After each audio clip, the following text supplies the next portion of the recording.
Hello, I'm Locke Meredith. I'd like to invite you to join me on the next Legal Lines, where my guest is Sheriff Sid Gautreaux. The Sheriff's going to talk to us about crime in the outer parish areas that are not part of the city of Baton Rouge.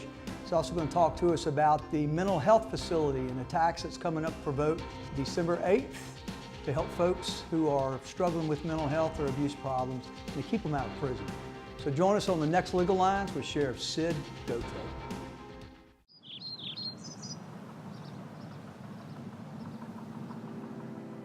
Hello, I'm Locke Meredith. First of all, I want to thank you for considering our firm for help in handling your legal matter. We know what we're doing. We've been around for a long time.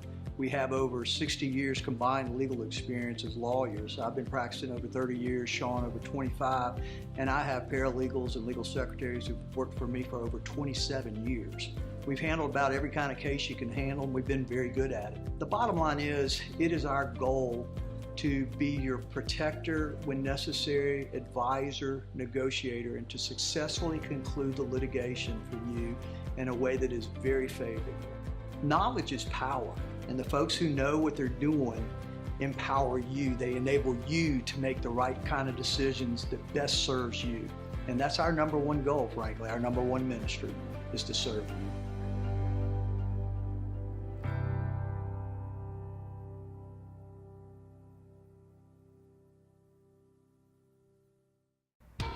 Hello, welcome to Legal Lines. I'm Locke Meredith, and I'm pleased to have back on the show Sid Gautreaux. He is the sheriff for East Baton Rouge Parish. Sid, it's fantastic to have you back on. Always a pleasure, my friend. Well, I figured let's get a little update. Since we last spoke, it's been almost a year, and you know, a lot of things have happened in between then. Fortunately, it looks like most of it's positive. First, crime. I was taping a show with Hiller, our district attorney. And, you know, described, according to the graph, that it looked like crime was going up until about July of this year, and then it's dropped back down to 15 stats. So how are we doing in the parish? We're doing great in the parish, really. You know, we're very fortunate within the parish. Our numbers are not as big as in Baton Rouge. Of course, you know, we don't have the number of people in the parish that they do in the city. Well, and let's just explain to the folks, Sheriff, kind of the difference between the area you patrol versus the city police. Right. Well, even though the sheriff of each parish is the chief law enforcement officer for every parish, and we have jurisdiction throughout the parish, our primary function in regards to enforcement are within the unincorporated parts of the parish. So that's primarily what our major concern is and major focus is in that regard. Of course, we still are providing that service to the city of Central, you know, since they became a city. And that leads me to this question. I know St. George just submitted, and I may have asked you this in the past, I think I did, but the fact that St. George may become a city really doesn't affect you in any way. No, it won't. I don't think it will either way. In fact, you know, I haven't sat down and discussed anything with the powers to be, so to speak, with the St. George effort. And my position on is whatever the people want. That's what I'm going to do as sheriff. Agreed. But if they want to have their own police department, then they'll certainly form their own police department. If they want to contract with us and we're already out there, I'm good with that as well. So makes sense. Okay. Yeah. So you're patrolling the areas that are not within the city limits of the city of Baton Rouge, and murder and crime and the various categories. We're doing better than last year, or status quo, or what? We're doing better than last year in most crimes, property crimes, you know, armed robbery and burglary and things like that, crimes against persons. We're doing better than we did last year. But with homicides, we're running right at about the same level as we did last year for the parish. And we're very fortunate. We have an 80% clearance rate, you know. Explain to folks again, Sheriff, what that is, the clearance rate. That's solved homicides, you know, that's the ones that we've cleared. And we run right at, each year, we've run right at about an 80% clearance rate. So 8 out of 10 murders are taken care of. Right. We only have one right now that's occurred in the parish that's unsolved, and for this year. And certainly we're very proud of that. I'm proud of the effort that the men and women that work those cases put in, and dedication they have, and try to bring in all of those to fruition and bringing the person or persons responsible for those crimes to justice. But we're very fortunate in that regard. And your deputies are the ones that are collecting the evidence that the prosecutor, in this case Hill or Moore, our district attorney, uses to go after that's exactly right. person who committed the crime. Yeah, and you know, we're very fortunate. People in the parish, you know, I wish everybody really understood how everybody involved in this whole criminal justice system is working together in East Baton Rouge Parish. I mean, I can tell you, my 42 years in law enforcement in East Baton Rouge Parish, I've never seen the cooperation and collaboration that we all have. And sharing of resources. Sharing of resources is a tremendous thing. You know, one of the things was the formation of the violent crime unit that is housed at the state police. You know, we have all of Baton Rouge City's homicide detectives, their violent crime units, they're housed there, as well as all of our homicide detectives. So we've got men and women that sit across from each other like you and I are on a daily basis and talk to each other, share information, and you know, a lot of this, some of the information we get helps them solve crimes and vice versa. So it's really encouraging to me to know, as a career professional in law enforcement, to know that we have these things happening, and I think the people are seeing the fruits of our labor. You know, Hill or Moore had also mentioned there's this real-time center. Are you involved in that? Real-time crime center, yes. We're involved with it. Chief Paul, when he got the concept of doing that, he saw what they were doing in New Orleans. We went down and looked at New Orleans Real-Time Crime Center.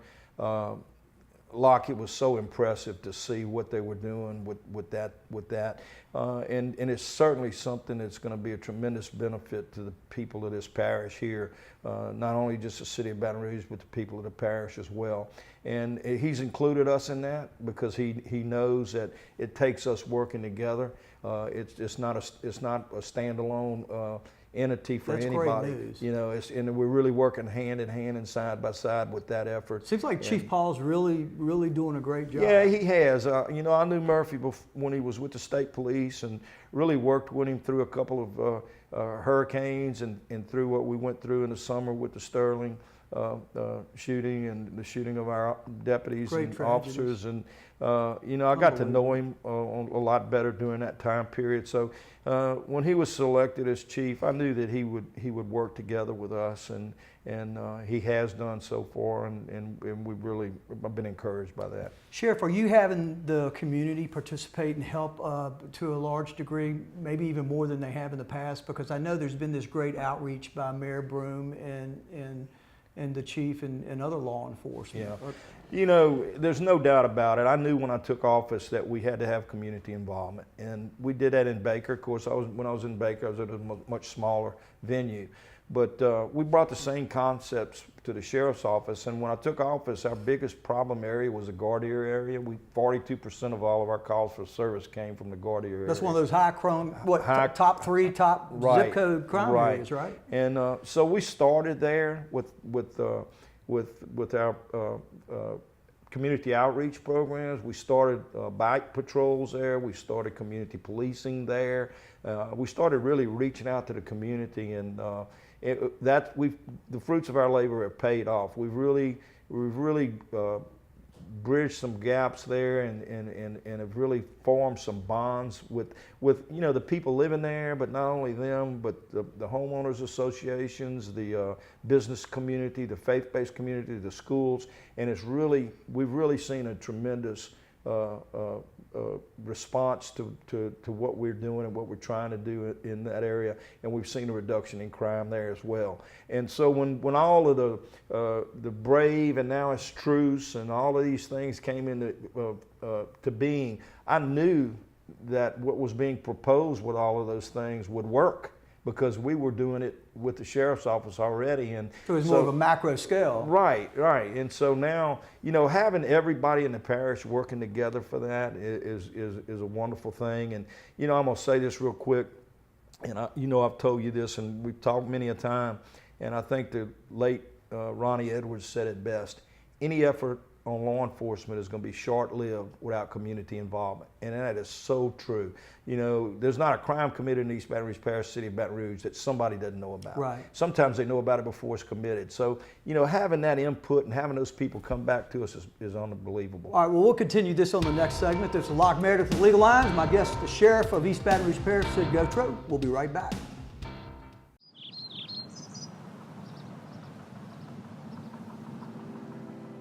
Hello, I'm Locke Meredith.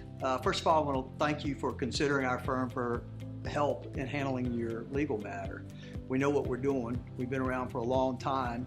We have over 60 years combined legal experience as lawyers. I've been practicing over 30 years, Sean over 25, and I have paralegals and legal secretaries who've worked for me for over 27 years. We've handled about every kind of case you can handle, and we've been very good at it. The bottom line is, it is our goal to be your protector when necessary, advisor, negotiator, and to successfully conclude the litigation for you in a way that is very favorable. Knowledge is power, and the folks who know what they're doing empower you. They enable you to make the right kind of decisions that best serves you. And that's our number one goal, frankly. Our number one ministry is to serve you.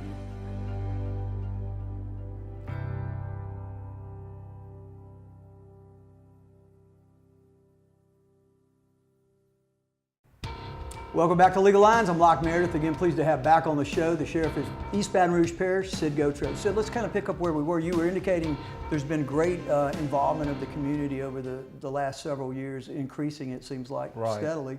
How do folks get in touch with you if they see something and they want to say something? Well, they can go online on our Facebook page, and they can go to our website. They can contact us that way, or they can call the office direct. You know, and especially within their own areas, they can call those substation commanders, our captains at all the substations, and you know. But we reach out to the community so much, and they reach back. They know where to call. That's right. They know who to call. They know where to call, and I love it, because when I go out and traveling within the parish, you know, people that live in certain areas are talking about my captain, or talking about lieutenants or deputies that work there. So I know there's a lot of interaction going on there, and that's the key. You know, but if people know something, they need to let us know something. If they need to remain anonymous, we understand that, but we just need that information. And that doesn't turn you guys off at all. You doesn't lessen the value of the information. No, it does not. To not whatsoever. Give their name or you know, because we realize some of these people are living in some areas that they're really scared. Yeah.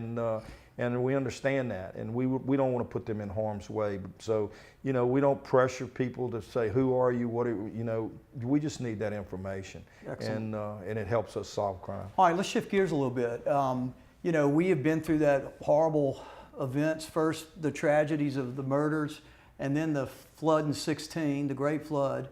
And I know that hits you guys both from a property personnel standpoint. You had a lot of losses, just like all of us, property loss and people affected, but you also lost a ton of revenues. We did. Explain that to the folks. Well, let's talk about the loss first.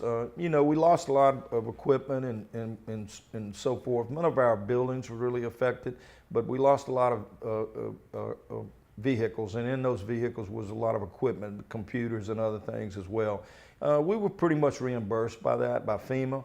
Where we were hit hardest, Locke, from the office standpoint is, you know, we exist pretty much on just property tax. You know, we don't get any money from sales tax whatsoever. You know, sales tax can be booming, and that's great for the parish, and it means people are flourishing and people are doing well, and that's great. But it really doesn't help us financially at all because we don't get money. We get it from property tax. So going into that year, you know, we'd based a budget based on what we had projected our property tax would be, but then the flood hit, and of course, everybody affected by the flood, and rightfully so, didn't have to pay their property tax that year. And it hit us for about $5 million, and it was real tough. We had to go on pretty much a hiring freeze and just necessities, but we bounced back, and thank God we're coming back quicker than we thought we would, and there's several reasons for that, but we're recovering from it, and we worked through it. And but I can tell you that year, starting with the summer, you know, we had the Sterling shooting, and then We had the murders, the law enforcement officers, and then that was followed up by the flood that affected so many people. I had over 200 deputies that their homes were lost in that flood as well. It was a year of hell. Yeah, and then we got through all of that. We lost all the revenue. We had to regroup. But then right at the first of 2017, we lost another deputy right here on O'Neill Lane. I know. Was shot and killed. And you know, that threw us back as well. And then, of course, we had our own flood after that. I know you know the office flooded, and it was just, you know, we had our 25,000. Like getting punched in the face. It hit us again. So we've been out of our headquarters building at the airport for right at a year now. We just got back into it, and this is ironic. But you know, the bad weather we had last week before last came through. That little twister that came through and turned those planes over. It ripped a self-contained 5-ton unit off the top of our building, took it completely off and moved it and dropped it over in the parking lot. And so we had more water back in our building. Good one Lord. Year to the date. 1 year to the date. So I don't. I'm sorry to hear that. Yeah, but we're getting back with that too. So well, tell me about manpower, because you mentioned you had to go on a hiring freeze, and of course we all know the more boots on the ground, so to speak, the better for public safety. So how are we doing in that regard? Right now we have right at 885 people working within the sheriff's office. We got 885. Before the flood, before we lost all that revenues, we had plans to expand our department in various areas to have 916. But that set us back, and we hadn't been able to attain that. And we still have that as a goal, and we're going to shoot for that goal, and hopefully we'll get to that. But I can tell you, Locke, it is so hard to recruit. And, now, why is that, Sheriff? I think one reason is the things that have happened with law enforcement and the things that we've been confronted with. We're talking about the murders and the attacks. Yeah, and just charges. Across the nation, you know, what you see happening across the nation. You know, I've seen an indifference to law enforcement that I've never seen within my 42 years. And I think that's all had an effect on young people who think they, you know, were thinking about maybe getting into a career here. You know, we pay good. Our starting salary is great. We're doing a study on our pay right now to see where we have some inequities and correct those things. So you can be competitive. Yeah, we have to be competitive. But, you know, it's just tough to find people. We recruit heavily, you know, ex-military, you know, anybody that, and we get people coming from other agencies that are coming to work for us. But the people we're losing are going to private industry. And we can't compete with that. So they're not going to the federal government or the state, they're going to private industry. We've lost some to the feds, but, and we lost, year before last, we lost some to other agencies, and I think the flood had a lot to do with that as well. But I'm telling you now, I can tell you the last 8 people we've lost have all gone in the private industry. And we can't compete with Exxon and other people as far as pay is concerned. You know, no public entity can do that. You know, we derive on public. We live so off how public short funds. are we right now? Right now, I'm short some 40 deputies right now, and you know, I talk to my colleagues throughout the country, and it's something that's just not indicative to East Baton Rouge Parish or to Louisiana, happening all over the country. I talked to a sheriff friend of mine in Walton County. He's a sheriff down there. And he's got 560 something personnel in his department. But he's down 60 deputies. And you would think it would be easier to recruit, but it's not. It's the same thing all over. Sid, I know that part of your revenue stream is generated from fees and such, and I know years ago, so every year almost, we've discussed the fact that there are tons and tons and tons of warrants out for speeding tickets or other misdemeanor type stuff. And nobody really responds to them, is not worried about it because we don't have a parish jail. Is that correct? Well, if we had a misdemeanor portion of the parish prison to just deal with misdemeanors, I think that would help out tremendously. But we're talking about a whole nother animal now. You know, the parish prison, we've spoken. I mean, you wouldn't want that just for revenues. No. I know it has but it would help people. Components. It would help people pay their traffic tickets rather than not pay them at all and get warrants. I think it would reduce warrants, and I think it would help generate revenues that need to be there. I mean, I wish everybody paid their ticket on time and we didn't have any warrants, outstanding warrants, and most of them are for traffic tickets. All right, well, we'll continue this on the next segment. This is Locke Meredith Legal Lines. My guest, Sid Gautreaux, the Sheriff of East Baton Rouge Parish, and we'll be right back.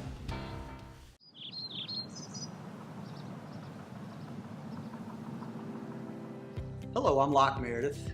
First of all, I want to thank you for considering our firm for help in handling your legal matter. We know what we're doing. We've been around for a long time. We have over 60 years combined legal experience as lawyers. I've been practicing over 30 years, Sean over 25, and I have paralegals and legal secretaries who've worked for me for over 27 years. We've handled about every kind of case you can handle, and we've been very good at it. The bottom line is, it is our goal to be your protector when necessary, advisor, negotiator, and to successfully conclude the litigation for you in a way that is very favorable. Knowledge is power, and the folks who know what they're doing empower you. They enable you to make the right kind of decisions that best serves you. And that's our number one goal, frankly. Our number one ministry is to serve you.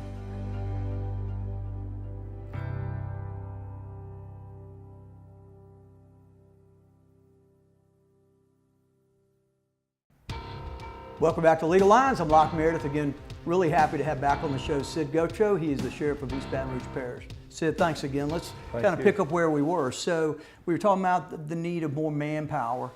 I know in the loss of revenues, but hopefully kind of getting back to the status quo. Let's shift gears a little bit and talk about a large percentage of the folks that you deal with kind of in the criminal world have either drug abuse, alcohol abuse, or mental issues. That's right. Talk to the folks about that, because I know there's this Bridge Center that's got a tax vote coming up December 8th. Right. Well, when you look at the people we have incarcerated in East Baton Rouge Parish today, there's several things that stand out. Number one, I can tell you that the vast majority have an addiction to drugs or alcohol or both. I think you've said before over 90%. Right, right. The average educational level out there is the 7th grade, so the lack of education is another thing.